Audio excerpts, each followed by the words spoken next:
This is Barkha Dutt. You're with the Mojo story. In Indian politics, there is never either a dull or a predictable moment. On Guru Purab today came a stunning political announcement. Let's take you through this big political story and all of its developments. The Prime Minister has personally announced in a broadcast to the nation the repeal of the 3 farm laws that have seen protesters on the streets now for almost 2 years. The Prime Minister has apologized while making this announcement, saying that he regrets the fact that he could not make a section of the farmers understand why these laws were good for the country. This announcement, of course, comes right ahead of elections, in particular in Punjab and UP. Rakesh Tikait, representing the farmers, say they will wait to see that the laws are actually formally repealed constitutionally in Parliament before calling off their stir. The fact is that this is the first time the Prime Minister has possibly taken back any decision other than the decision taken by his government several years ago on the land ordinance, which was about the acquisition, again, of agricultural land for industrial projects. This is clearly an election strategy, but what will be its political consequences? Will the BJP be able to take gain in UP and mend the consequences of Lakhimpur Kheri, where farmers were crushed under the car of a Minister of State for Home's son? Let's introduce our guest today, Tavleen Singh, who has been consistently calling for the repeal of these laws and urging the Prime Minister to intervene, is with us. Sherbir Panag, a lawyer, a supporter of the farmers' protests, but also calling out what he thought went wrong with those protests, is with us. Avik Saha, representing the farmers' movement, the Kisan Andolan, must be feeling like an extremely I told you so man today. We'll be speaking to him in just a moment. Yashwant, Deshmukh, political analyst, psephologist, just out with new updated numbers from both Punjab and UP, will be able to make us understand what the consequences of this might be. And Rajat Sethi, political analyst, has been an advisor to the Manipur Chief Minister, has defended these laws in the past, is also with us to make sense of what has happened dramatically and suddenly. Before I come to all of you, let's take a look at the key points that came in the Prime Minister's announcement. साथियों, मैं आज देशवासियों से क्षमा मांगते हुए सच्चे मन से और पवित्र हृदय से कहना चाहता हूं कि शायद हमारी तपस्या में ही कोई कमी रही होगी, जिसके कारण दिए के प्रकाश जैसा सत्य कुछ किसान भाइयों को हम समझा नहीं पाए। आज गुरु नानक देव जी का पवित्र प्रकाश पर्व है। ये समय किसी को भी दोष देने का नहीं है। आज मैं आपको, पूरे देश को ये बताने आया हूं कि हमने 3 कृषि कानूनों को वापस लेने का, रिपील करने का निर्णय लिया है। इस महीने के अंत में शुरू होने जा रहे संसद सत्र में, इसी महीने में, हम 3 कृषि कानूनों को रिपील करने की संवैधानिक प्रक्रिया को पूरा कर देंगे। Okay, there are many things to talk about, including the absolute unpredictability of Narendra Modi as a politician. Just when you think you can forecast what he's going to do, he absolutely stuns you with doing exactly the opposite. More than stunning his critics, I think he has stunned his supporters today, who have been calling the protesting farmers anti-national. Please remember that people went to jail on the charges of running a toolkit to support these farmers. What will happen to all of that discourse? We have no idea. Tavleen, let's start with your reactions. Hang on. You're on mute. Go ahead. Yeah. Right. I'm actually in the process of, it's my column deadline day. And I was in the process of writing before this happened that the bhakts of Modi are not on the same page anymore as the Prime Minister, because this is not the first change that is evident.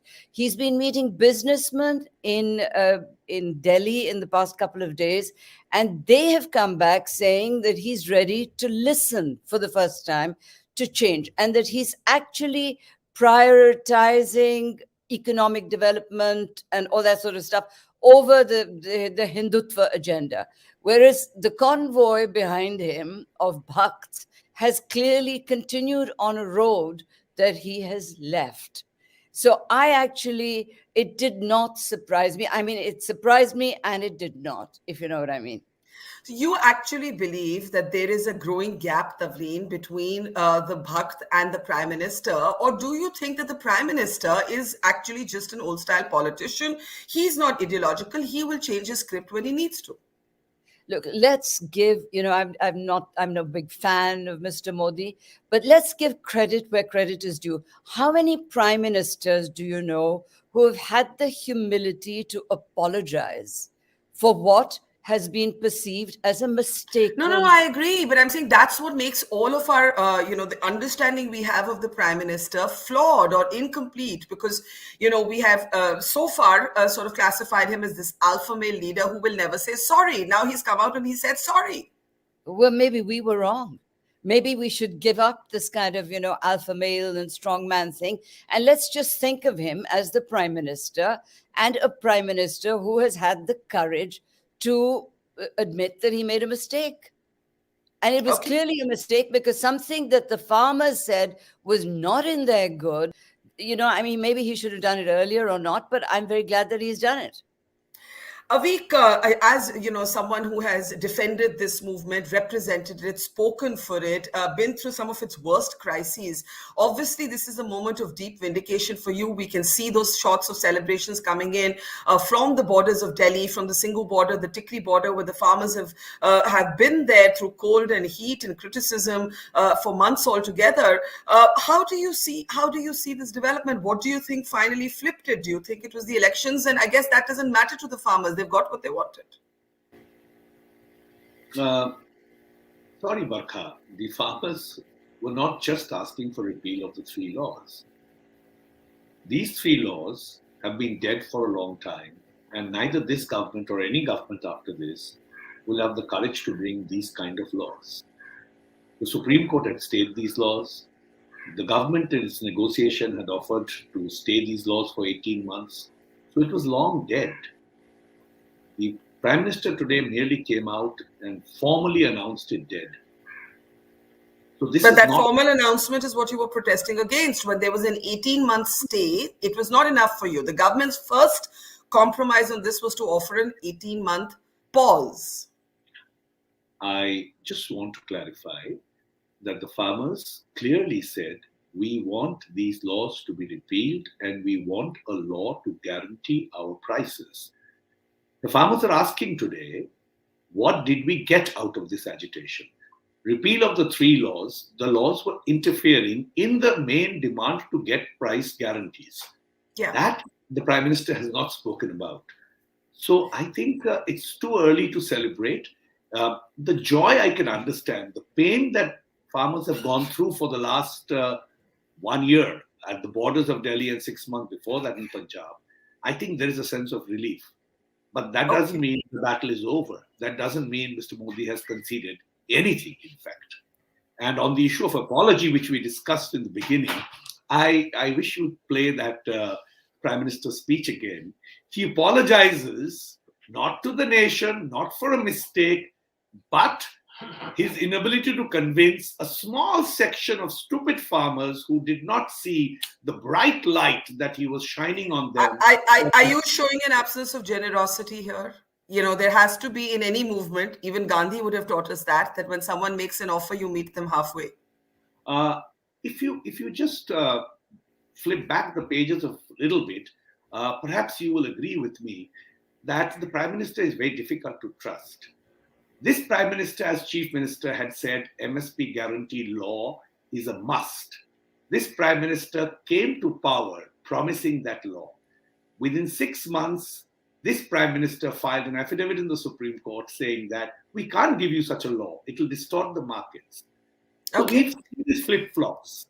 Okay, We you're have being cynical, but the jalebis are out at the protest sites. You can see that in the pictures. I think for the foot soldiers of this movement who have really been its spine, this is a moment of huge relief. Rajat, I want to bring you in as someone who has defended these laws, and I'm not saying that the Prime Minister has said that the laws were bad in idea. He said that the failure was the inability to convince the protesting farmers of that. But a lot else came in the discourse around this. We had someone like Adisha Ravi going to jail. We had a Greta Thunberg, globally recognized climate change activist, actually be accused of running a toolkit that was then deployed by so-called anti-nationals to support this farmers' movement. Now, when the Prime Minister clearly does not think of these protesting farmers as anti-national, when he bows his head to them, when he acknowledges their anger, and he actually changes the law in deference to them, where does that leave the sort of armies of BJP supporters who were calling the protesting farmers, or at least large sections of them, Khalistanis, anti-national, being run by a Greta Thunberg toolkit? Where does it leave those hashtags? I don't know what kind of issues you're trying to mix up here, but let me give you a big picture. I think going back to the pre-farm law timeline, you will see this was one law or one potential law which had a bipartisan support. This was one law which, agriculture economists and experts have been writing for decades and decades about it. This was one law where Rakesh Tikait himself has written about, though he might say that it was done with in the past and his view has changed, his worldview has changed, which is all fine. This is all part of politics. But look at the pre-law scenario. I hardly believe that there was any law which would have seen an all-out support from every section of the society. But we know how the things went, and everybody within the right-wing ecosystem felt that there was a communication lack here, where we believe that the right set of merits on this policy reform were not being able to communicate. And this could be a flaw. There are always all sorts of flaws. And whenever I'm a public policy student, I've been a student of public policy, and I can tell you communication of effective policies is as important as the policy itself. And I think if the policy stood the ground, given that all the political parties have gone to the extent of writing it in their political manifestos that this needs to be done, if it is still not being achieved, this is a communication error, and this is what Prime Minister acknowledged. And fair enough. And do you think one of the communication errors was to go so hostile towards those who were protesting? That's also what I'm calling a communication error. I for sure know. I work in areas in the Northeast, and I know what kind of Russian videos also go around, circulate around, creating a lot of anti-national kind of stir in the hearts and minds of people who are vulnerable, who are living on the absolute peripheries of our nation. So there are a lot of international conspiracies. You speak to any intelligence officer, he will tell you what kind of conspiracies, international funding that help stoke more disturbances, more wedges between the society. All that is out there. A lot of, I think, intelligence officers post-retirement have written about it. So there are ample evidences that there can always be a democracy which has external threats to it. And what's wrong that when we go out and say that a Greta Thunberg, who hasn't been to India, doesn't understand ABCD of farm laws, she hasn't even gone through the farm laws and is commenting on it without a nudge, perhaps, from some section or the other. I'm going to briefly bring in Tavleen, because I can see that Smile is wanting to say something, and then I'll come to Sherbir, and Yashwant will then take us through the politics. Tavleen, go ahead. Excuse me, the West, for once, is really keen on supporting India in its, advancement. This is not Indira Gandhi's time, Mr. Rajat Sethi. This, the foreign hand is on our side this time, right? So, and Greta Thunberg, I mean, for God's sake, are we seriously to believe that a climate activist is responsible for stirring up Khalistanis in India. This is Okay, too let's park this. Let's park this. I know, Rajat, you've got your hand up. Give me just the time to go to Yashwant and Sherbir, and I promise I'll come back to you. Sherbir, you have been a supporter, and then you've been disquieted by certain turns the farmers' movement has taken as well. You feel they've made mistakes. You felt Deep Sidhu, for example, has certainly been somebody who did defend Bhindranwale. He did it in an interview to me. He needed to have been weeded out. You believe that the violence that followed the terrible crushing of the farmers that happened in Lakhimpur Kheri was a disaster, morally speaking. Today, what do you think? I think, Barkha, there is no single truth. There are multiple components to the Prime Minister's announcement of the repeal of the farm laws. I think first and foremost, let's go back to what Rajat said. There was a need for reform, and I think that's a undeniable need for reform within the entire agricultural ecosystem in India. The manner of political engagement, the political economy of the farm laws, the manner in which they were passed in Parliament does not give the confidence. And I think if we, to quote Rajat, I think in terms of policy communication 101, the fact that the speed with which they moved through Parliament, the engagement that was missing, I think those already started with taking away the political economy of the farm laws. I think the idea today is not to debate the merits or demerits of it. There are merits, there are demerits, there are multiple sides to the argument. But I think what stands out for us and where I stood on is that I fundamentally believe in the right to protest. And I fundamentally believe that you can also disagree with the protester. But the manner in which those, to use a phrase, became more loyal than the king, to demonize protesters, call them Khalistanis, Malwalis, this, that, etc. There was the lines got blurred, and at a point of it, I think we did a great disservice to those who were protesting. There were also misses on this side, and I don't think we want to gloss over any of the inappropriate violence. What happened at the Red Fort is not something that can be that is acceptable in a democracy. But I think to come back, there are three things that stand out. I think first and foremost, the right to protest is a fundamental right. And to come up with conspiracies, a teenager who is a climate activist is incapable of causing disruption in India. The manner in which we went after those who protested, those who funded the protesters, those who stood up, what the names we called them, I think we should really take a step back and think of and see ourselves as citizens and what we reduced each other to. Secondly, I think for any government with the mandate that this government has, I think the most fundamental aspect is that we are a parliamentary democracy. Let's not forget that. And let's not forget that laws moving through Parliament must follow due process, and 30-second and 3-minute and 6-minute debates and Rajya Sabha TV and Lok Sabha TV being suspended is not going to inspire confidence. And I think that's hopefully the lesson this government has learned through this process. So that's my cue to go to Yashwant now and ask two questions. One, what does this tell us about the Prime Minister? Is it like Tavleen said in the beginning, all the punditry should stop because whatever punditry attempts gets it wrong? And two, of course, is the direct question. No politician is not going to keep elections in mind. There is UP, where Lakhimpur Kheri happened, and there is Punjab, where the BJP is actually not much of a factor.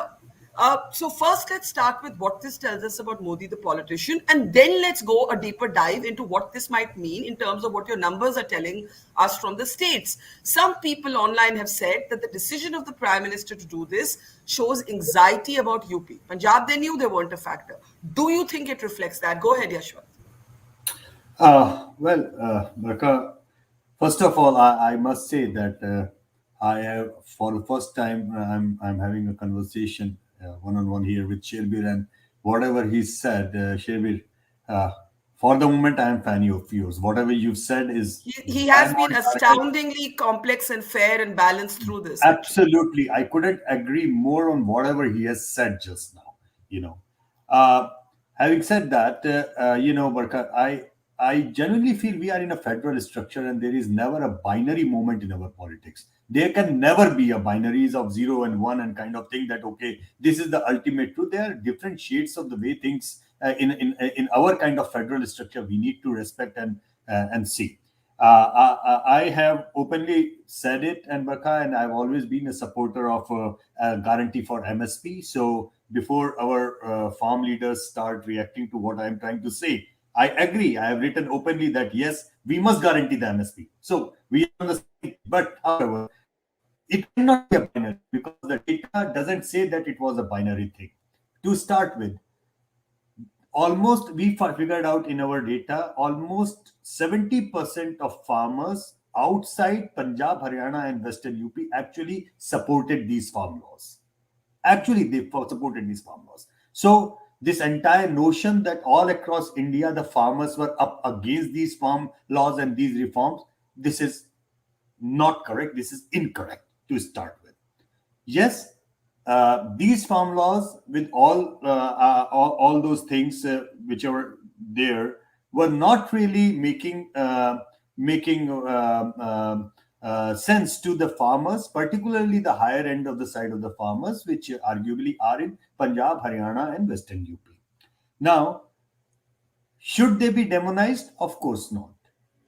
Should the people who are more, as we call it, the more Catholic than the Pope, the supporters which were going out of the way to demonize each and everybody who wants to protest on something, that was completely wrong. That should not have happened.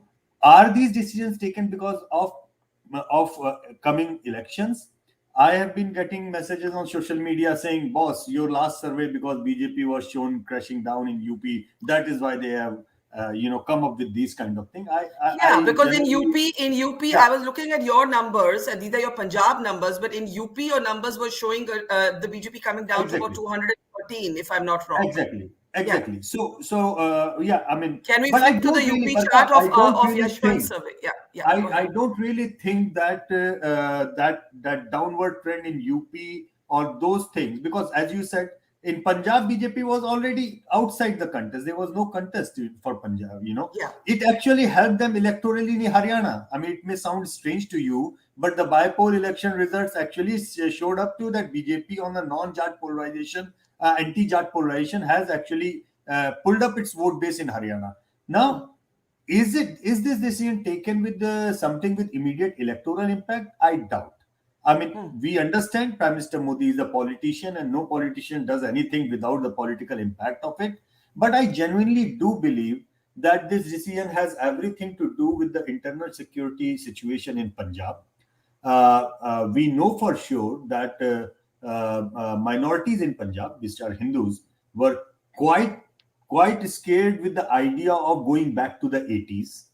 There were reports, intel reports and other reports as well, that things were being blown out of hand, going out of hand. And there were people who were riding on this emotion. It's not that the agitators were Khalistanis or anything, but yes, there were enough people to exploit it. There was enough. There were genuine concerns of Punjab going into the days of that unrest. And I do believe that probably those reports or those internal reports might have a lot to do with this decision. And having said that, Barkha, eventually when these farm laws were done, you remember very in 2015, first year's report card of this government, when almost like more than 2/3 said this government is anti-farmer because of the land acquisition bill, and they rolled it back right after that report card. Right now, I do believe that Prime Minister Modi is probably concerned with the messaging fact for two ways. That first of all, that he could not convey what he was trying to do. And I also genuinely believe that he is also concerned with the big lot of, people more Catholic than the Pope, where the messaging is going haywire. But beyond that, Barkha, I feel that these laws were important part of the reforms.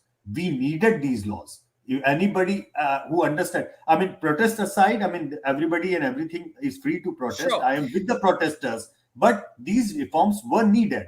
And I guess in the federal structures, at some point of time, government has to leave it to the states. These things any state who wants to keep these laws, please proceed. The states who do not want these laws, please do not opt for it.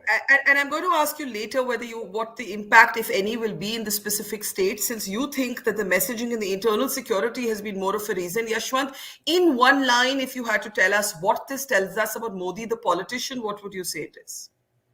I think he will keep on surprising all of us by going against the stereotypes that the media generally likes to, in a so oversimplified way, to build around people and instances and situations. I think he has the guts and the capacity to surprise all of us, even going to the extreme of apologizing, saying sorry, which I believe doesn't fit in with the media narrative of him Narendra Modi as a personality.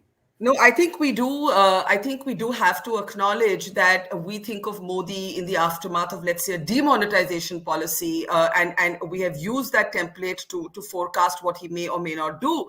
Avik, I do have to ask you on the political question. Increasingly, the protest movement has been supported by opposition non-BJP politicians. On one of my last programs, you made it clear that the Samkyukta Kisan Morcha would be canvassing against the BJP in any upcoming state elections. Are you now going to be doing that even after this repeal? And would that then not make, now that these laws have been repealed, the Samkyukta Kisan Morcha a political party? So long as the Modi regime does not guarantee prices, protests against that regime will continue. As to whether it will take an electoral shape will be decided in the upcoming meeting of the Samkyukta Kisan Morcha. We all agree it's a big development that has taken place today. This has to be discussed, understood, and the reaction prepared. I just want to add a few things. Nobody's against reforms. I completely agree with Mr. Deshmukh that reforms were required. In fact, the farmers' unions were asking for reforms. But I don't know of an instance where those that seek reform and are involved in the outcome of that reform are not consulted in the process of that reform. So I don't know. We can pontificate and say that these reforms will change farming and all of that. But these reforms have been tested in other countries and the results are there. As people of erudition, we know that history and statistics talks to us. And everything in these laws speaks absolutely against what is being projected as the outcome. Fortunately, farmers' unions and people who study these things have clearly come out with positions that these laws are not intended to achieve what is being projected and is being but I do want to also underline Yashwant's point that his data showed him that 70% of farmers outside of Punjab, Haryana and Western UP did support these laws. So even when we look at this as a political announcement, Tavleen, it's very difficult to understand the immediate political gains. It certainly does change or counter the Lakhimpur Kheri scars, but in Punjab, the BJP is not a factor. And I actually don't see this, as was, our earlier theory, and I was one of those who propagated that theory. I don't right now see this as translating into any sort of gain for Captain Amrinder. We had thought this might happen, that Amrinder would be given the face of the architect who mediated the resolution and then could go into the Punjab elections. Sherbir, you wanted to come in quickly on that before I go to Tavleen? Sherbir, I saw your hand go up. Yes, Barkha. I think, firstly, there was no credit to be shared. And secondly, Captain Amrinder's failings as chief minister, the lack of governance there is to do with his time as chief minister, as the incumbent chief minister. I don't think Captain Amrinder, this is my view, I can be entirely wrong, I do not believe Captain Amrinder under any new alliance, any new form and format is going to have the kind of electoral success in the. But I'm saying he's not even been given the opportunity to be the face of this resolution. And I think anybody who knows of his track record and sees where the state currently is would know that even giving him the face is not going to to result in any electoral benefit to the BJP. I think whatever new framework that Captain Amarinder comes up with is going to really struggle to have electoral resonance in Punjab in the upcoming state election. And I would have to say that some of us were wrong about that also, because we believe the Congress had botched up its handling of the Punjab crisis, which we could. I continue to believe that the up and down handling of Punjab has been a disaster. But Tavleen, let's bring this back. What is the obvious political impetus, you think, for this if the BJP is not a factor in Punjab? And as Yashwant tells us, in UP also, it's only Western UP where this issue really has any resonance. Why do you think he's done it? Do you accept Yashwant's theory that internal security really did have the government worried? I do. I think that one of the things that Amarinder Singh said to the Prime Minister when he met him was that he was seriously worried about the security situation in Punjab. And I would be worried too, because there has been a lot of meddling from Pakistan already, trying to get the Sikhs to, go back to that stupid Khalistan idea. But what I want to say is that, what is really won today is democracy. You have had a prime minister back down against a people's movement. We should be proud of that. We go on and on about the little details. And yes, of course, reforms are needed in agriculture.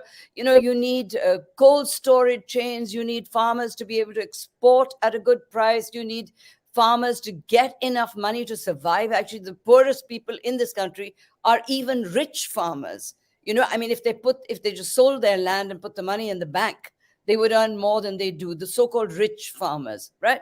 So the reform and all that is all another thing. But can we just, for one day, just for today, say democracy won, and of that we should be very proud.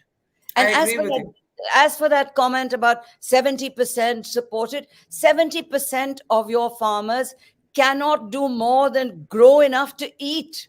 It is this little gang that has been so derided in Western UP and Punjab that feeds this country, not the little small farmer. And the Prime Minister today made that distinction.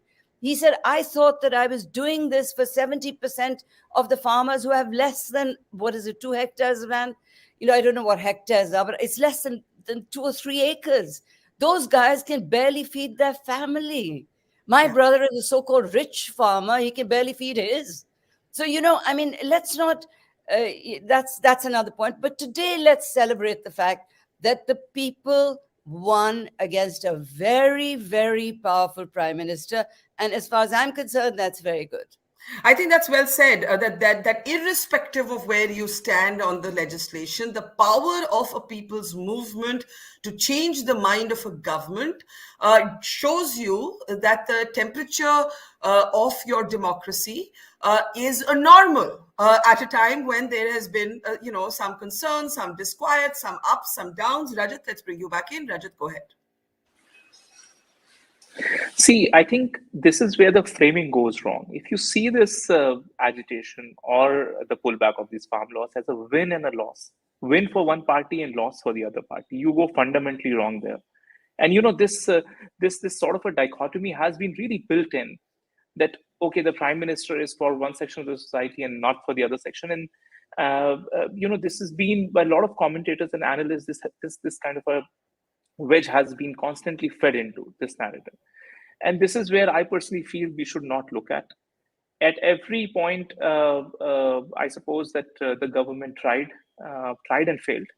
Now that it is clear, to communicate, and they didn't do it well.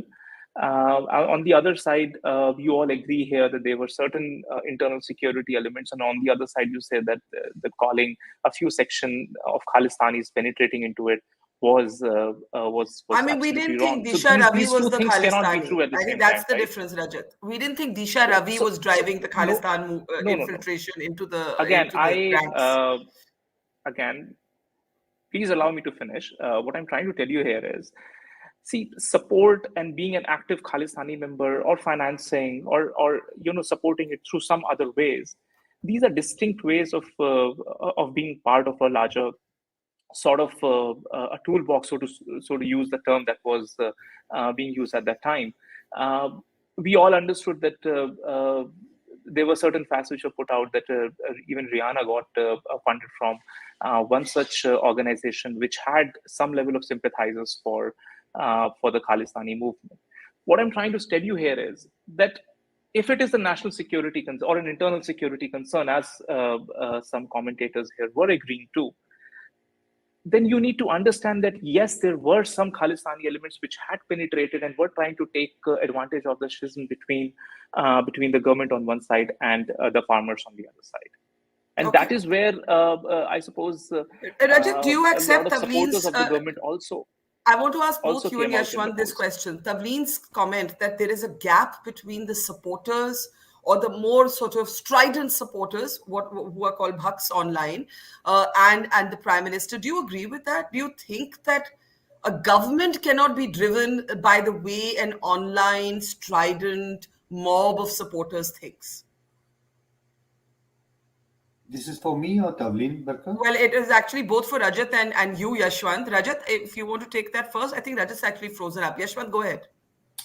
Well, certainly, yes. I mean, this entire notion of social media and everything that goes around that, I mean, I actually genuinely don't look too much into it, Barkha, because I don't think that the country votes looking at social media. People look at the WhatsApp forwards, they make their own mind, they know what is to be laughed at and what is to be taken seriously. So I for that matter genuinely believe in the collective wisdom of the common Indians. And it's the same common Indian which said that the farm laws are not bad, but the way it is being handled, that is wrong. Is the same common Indian which says that, okay, there are two kind of elements in our society, Jawan and Kisan, where largely the average Indian has sympathies always aligned to. It is the same common Indian which was absolutely pissed off with the violence that happened on 26th of January. They did not approve of that. So what I'm trying to say is that I believe that the common Indians have their heart and head in the right place. But when Tavleen says that it's a victory for democracy, I am only partially agreeing to it. Why? I feel happy for those who are genuinely affected and who were participating in the protest, that their voice was heard. Prime Minister apologized to them. I mean, that's a big deal. It's a good deal. But I also feel like that somewhere I am slightly sad as well, Barkha. Let me be as a common Indian, not as in donning a hat of an analyst, but as a common man. Why? Because I also feel that this has taken away the opportunity for rest of the farmers in rest of the India, the poor farmers, who are really looking forward to get out of that Aratiya and that kind of system and try to see that, okay, I am hand to mouth, I understand. मेरे पास में उतनी ही जमीन है कि मैं अपने बाल बच्चों को खिलाऊं, बट उसके अलावा मैं कुछ उगाऊं तो मैं बेचूं, so that I can make some money out of it and I should not be a bonded labor all my life working on some farm of some rich farmer out there. So I am sad for that farmer. Also, I am sad for those who genuinely believe any kind of violence is wrong. Today, I am also feeling like that we are kind of living in a state where, probably you can do anything and get away with anything as well. Yeah. I mean, so that part of me is also sad. I mean, and I think I think that we have to be alert to the fact that the online mob, while many of us maybe as someone said, thick nuts who don't pay attention to it, enough people do, companies do, entities do, brands do. So farak padta hai. Now, in the end, before I take last comments from all of you, and those, I just really do love the fact that the jalebis are out at the protest sites. I want to play again an old clip, this time an old clip of what the Prime Minister, I can see Rajat is back as well, an old clip of what the Prime Minister had said in the larger context of these protests. Please listen. इन दिशा में चिंता करने की आवश्यकता है। आदरणीय सभापति महोदय, हम लोग कुछ शब्दों से बड़े परिचित हैं। श्रमजीवी, बुद्धिजीवी, ये सारे शब्दों से परिचित हैं। लेकिन मैं देख रहा हूं कि पिछले कुछ समय से इस देश में एक नई जमात पैदा हुई है। एक नई बिरादरी सामने आई है और वो है आंदोलन जीवी।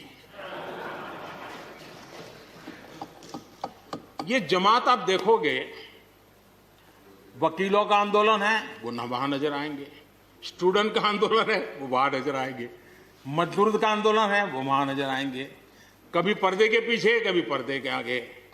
एक पूरी टोली है जी जो आंदोलन जीवी है। वो आंदोलन के बिना जी नहीं सकते हैं और आंदोलन से जीने के लिए रास्ते खोजते रहते हैं। हमें ऐसे लोगों को पहचानना होगा कि वो जो सब जगह पे पहुंच करके और बड़ा आइडियोलॉजिकल स्टैंड दे देते हैं, गुमराह कर देते हैं, नए नए तरीके बता देते हैं। देश आंदोलन जीवी लोगों से बचे, इसके लिए हम सबको, और ये उनकी ताकत है। उनका क्या है, खुद खड़ा नहीं कर सकते चीजें, किसी की चल रही तो जाके बैठ जाते हैं, वो अपना जो जितने दिन चले चल जाता है उनका। ऐसे लोगों को पहचानने की बहुत आवश्यकता है। ये सारे आंदोलन जीवी परजीवी होते हैं।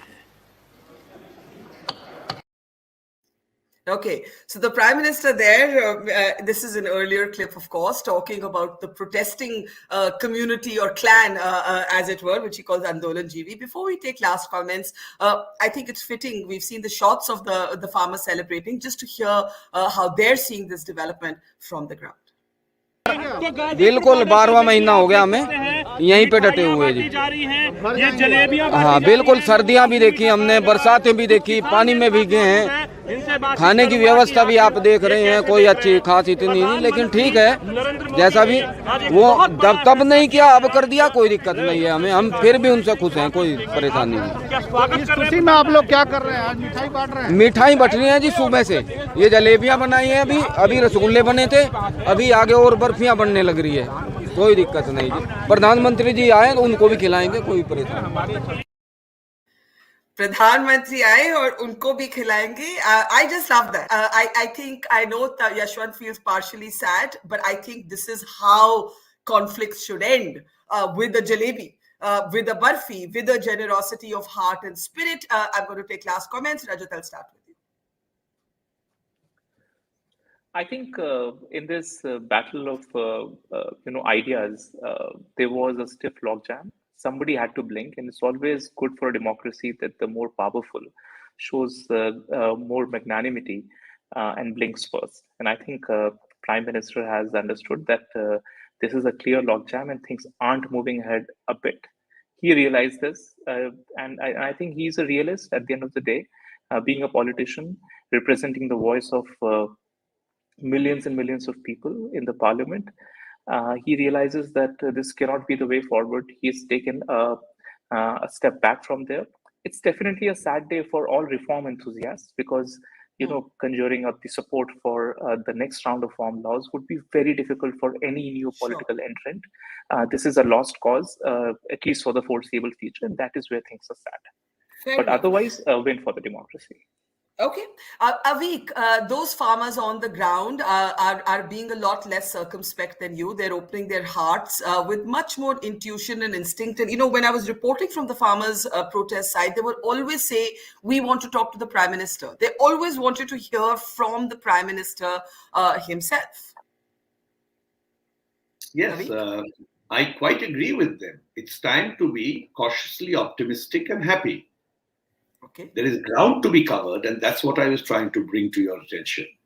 There is yet ground to be covered. It's not yet time to rejoice in full.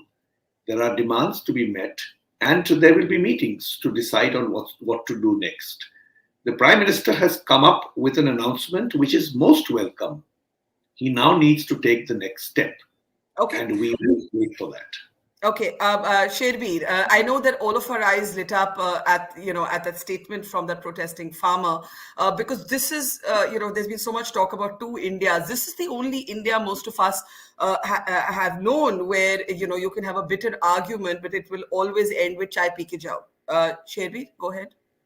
Absolutely, Barkha. I think let's take a leaf out of the book from our farmer brethren out there, and I think all of us on social media who battled it on all sides.